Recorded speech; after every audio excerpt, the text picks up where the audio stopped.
Coba lihat anak kota udah steril, dikit-dikit hand sanitizer, makannya yang udah proses semua.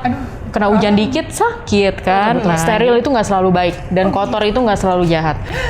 Kan setelah orang keseringan pakai hand sanitizer, betul, bakteri baiknya mati juga.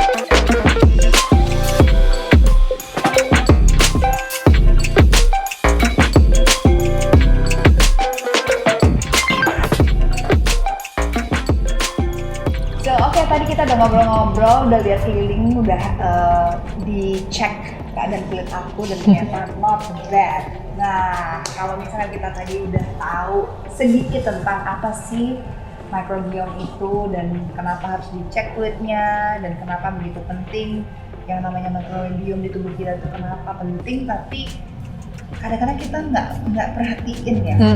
Kita cuek gitu. Iya benar. Cuek banget dan sehingga membuat membuat apa yang ada di tubuh kita tuh jadi nggak balance gitu. Why is it so important untuk kita dan juga untuk lingkungan? Nah, karena kan kita tinggal di bumi yang cuma satu ini nih. Betul. Jadi mungkin kita harus deket dan kenali dulu diri kita baru buat luar lingkungan. Yang tadi setengah dari badan kita itu punyanya si microbiome ini. Wow. Dan kalau mereka itu variasinya itu kurang, jenisnya kurang, imunitas kita itu bakal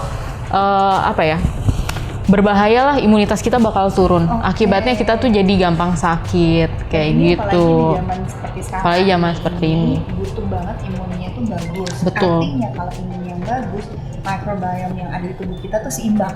Betul. Kalau seimbang imunnya jadi bagus. Oh, gitu. Makanya kan kadang-kadang kita pasti mikir ya, kenapa sih ada anak-anak nih di kampung dia mandi di kali, jalan nggak pakai sepatu, nggak cuci tangan, tapi sehat-sehat aja kan. Coba lihat anak kota udah steril, dikit-dikit hand sanitizer, makannya yang udah proses semua. Kena hujan dikit sakit kan. Nah gitu. Mungkin kadang-kadang agak jorok dikit ada baiknya juga kali ya. Betul. Steril itu nggak selalu baik dan kotor itu nggak selalu jahat. Kan setelah orang keseringan pakai hand sanitizer, betul, bakteri baiknya mati juga. Akhirnya akhirnya barriernya rusak, kering, pecah-pecah, merah-merah gitu kan. Padahal kalau kita objektifnya adalah supaya virus COVID-nya itu nggak nemplok dan masuk ke badan kita, sebenarnya cukup pakai air mengalir dan sabun aja itu udah beres. Sebelum pandemi, aku tuh tukang cuci tangan, bukan hand sanitizer. Cuma gara-gara pandemi hand sanitizer, ya udah deh. Kalau dulu aku tukang cuci tangan. Iya. Makanya mungkin itu juga ya salah satunya. Aku agak jarang sakit karena sering cuci tangan.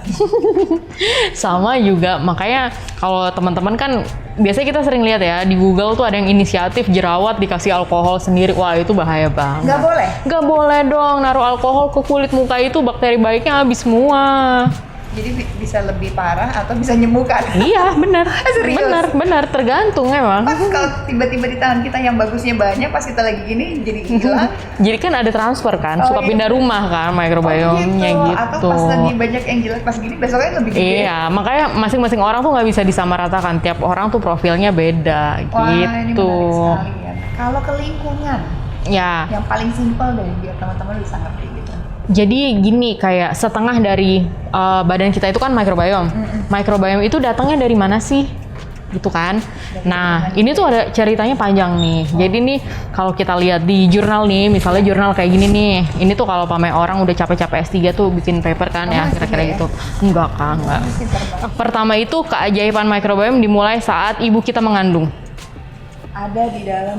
Iya, enggak di jalan lahirnya Kak. Di jalan lahir. Iya, jadi nih saat ibu kita mengandung nih, profil microbiome di rahimnya trimester 1, 2, 3 sama pas ngelahirin beda.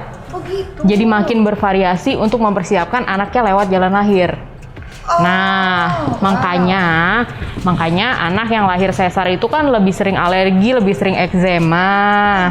Normalnya ya, bayi itu harusnya lewat jalur normal. Memang jalurnya bukan Iya, bypass lah ya. bukan. Jadi pas lewat jalurnya itu si bayinya tuh nelan mikrobiom dari jalan rahim ibunya, sehingga profil mikrobiom ususnya beda.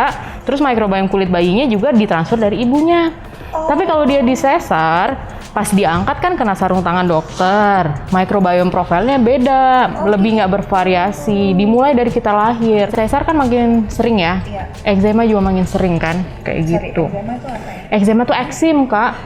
Aduh, kalau ibu-ibu mah sering banget lah, pasti anaknya ntar ada ruam, ada merah-merah, ada eksim, kasihan kan. Itu pas lahir udah kayak gitu. Dikoreksinya gimana? Yang pertama itu adalah anaknya dikasih ASI atau enggak.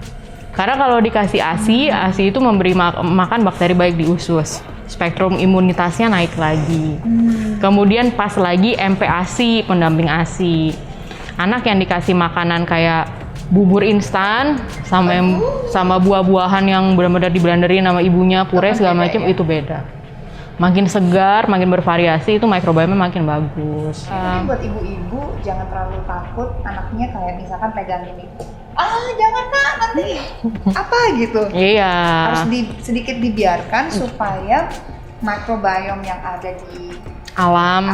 ataupun yang di luar yang dia miliki pada saat kena ke kita, Terlatih badannya. dan kalau ada yang jelek-jelek dia justru nanti akan dilindungi lagi gitu. Iya, makanya lingkungannya tuh harus dijaga biar tetap seimbang juga. Jadi kalau misalnya dia di tempat pembuangan sampah megang-megang, iyalah ibunya harus stres ya kalau kayak gitu kan. Karena Tapi itu terlalu kotor kan ya. Tapi kalau pamanya dia jalan di hutan, di tempat ekowisata gitu ya biarin aja gitu kan. jatuh di pantai, Mau nyeker ya nggak apa-apa.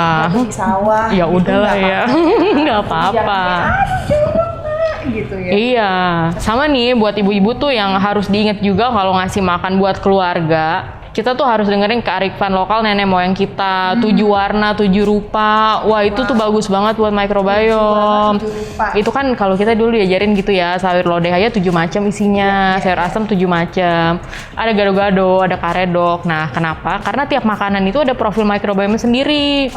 Jadi kalau kita makannya kangkung terus, ya mikrobiom kangkung yang pindah ke perut cuma kita. ada itu aja, Gitu. Makanya namanya makanan tinggi variasi itu penting. Atau mungkin pada saat hari ini variasinya ini, besok ini, ganti-gantian gitu. Atau combine-nya tuh banyak-banyak aja nggak apa-apa. Nggak apa-apa, banyak-banyak aja nggak apa-apa. Justru dengan banyak, kita mikrobiomnya makin banyak jenis, spektrum imunitas kita juga makin luas. Jadi sebenarnya kalau ada yang bilang kenapa lingkungan ini penting buat kita jaga, sebenarnya buat apa sih? Bayangin ya kalau misalnya semua pohon di Indonesia tuh udah ditebang. Iya. Kita mau cari sayur kangkung nggak ada, sayur bayam nggak ada, kelor nggak ada. Terus kita makan cuman yang ada. Iya. Akibatnya variasi makanannya dikit. Semakin kecil. Variasi makanannya dikit, mikrobiom kita makin dikit, makin kita sakit-sakitan. Oke. Gitu. Makanya kayak alam itu mestinya harus ya dibiarkan hijau dan alami kayak di hutan gitu loh. Gitu. Jadi kayak ilmu mikrobiom ini kalau di luar negeri dipakai buat ya ini menjernihkan air limbah. Ya kayak gitu. Makanya penting banget lah udah untuk dijaga. Ternyata kita cuma bukan berbicara di dunia kecantikan aja. Betul. Ya, tapi ternyata semua ekosistem kehidupan tuh berpengaruh banget ya. Betul. Kita tuh saling terkait. Jadi sebenarnya nggak bisa gitu manusia mau sok-sokan berdiri sendiri. Nggak tanpa bisa, lingkungan tuh. nggak bisa. Setengah dari kita mereka mati, kita mati. Mereka mati, Kita mati. kita mati, mereka hidup. Hidup. Karena kita ini nebeng di bumi. Jadi sebelum zaman dinosaurus, mikrobiom udah ada duluan. Bener. Terus, jadi jangan iya. sok-sokan nih manusia nih. Makhluk gaib itu udah dari dulu ada di situ. Mikrobiom tuh di laut ada, di hutan ada, gunung ada, gitu. Bener. Nih, sekali lagi ya. Mereka mati, kita mati. Kita mati, mereka nggak mati.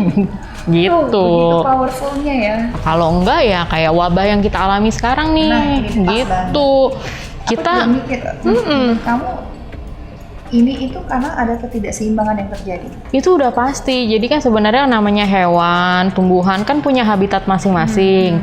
Nah, kita manusia itu kan iseng ya. Iya. Kayak hutannya ditebang, bangun fasilitas dekat-dekat sama mereka. Iya. Pokoknya kita kita tekan lah sampai namanya hewan liar itu nggak punya rumah. Padahal mereka nggak salah apa-apa ya. Padahal mereka nggak salah apa-apa.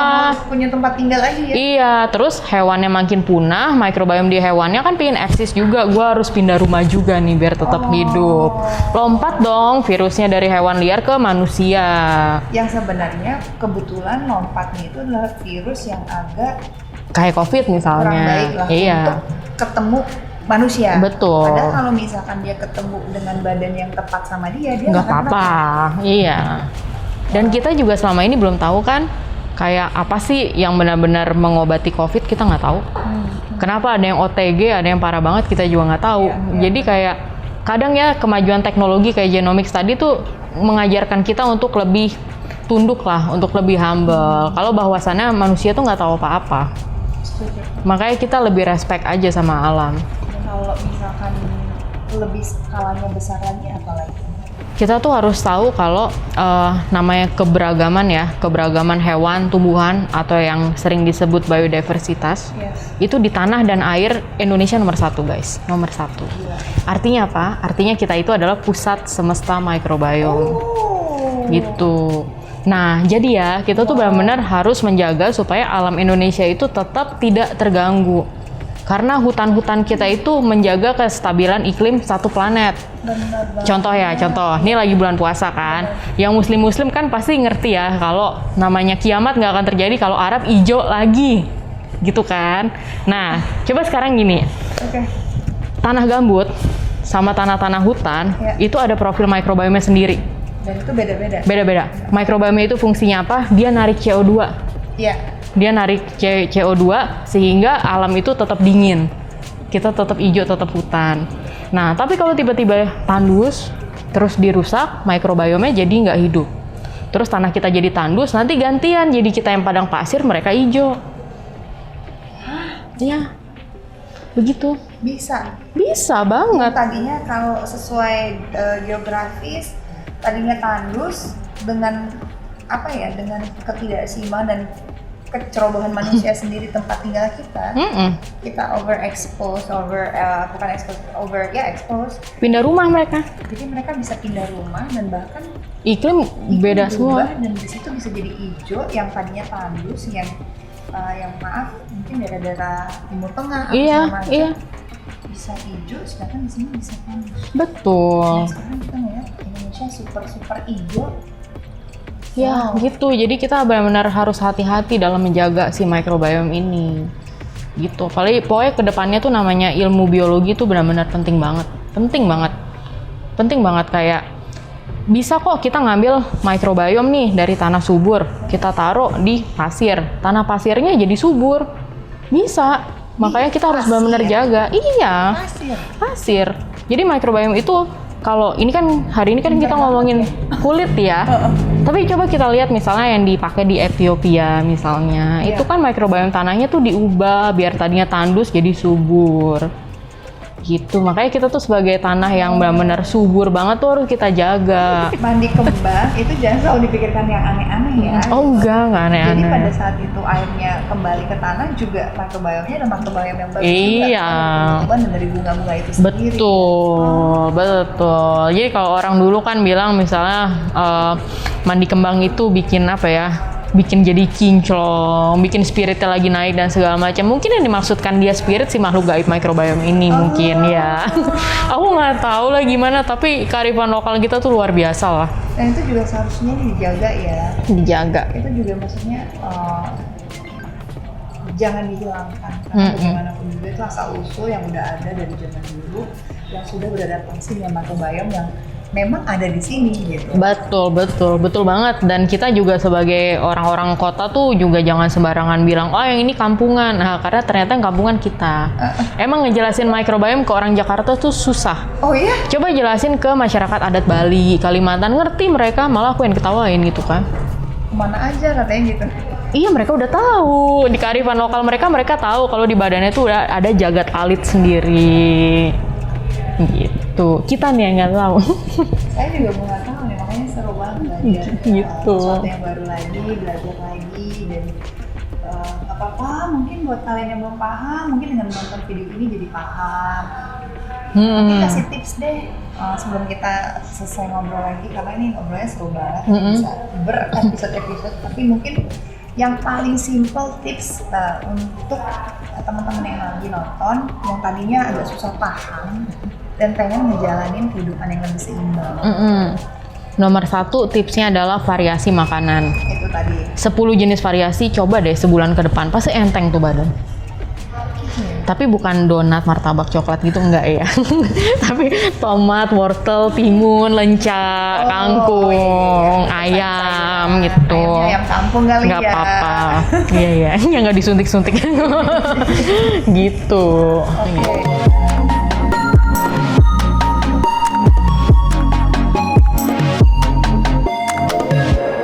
Tanah tuh jangan dinilai tanah dijual kiloan aja, tapi harus dilihat di dalam tanah itu miliaran microbiome tuh harganya berapa, jaga gitu.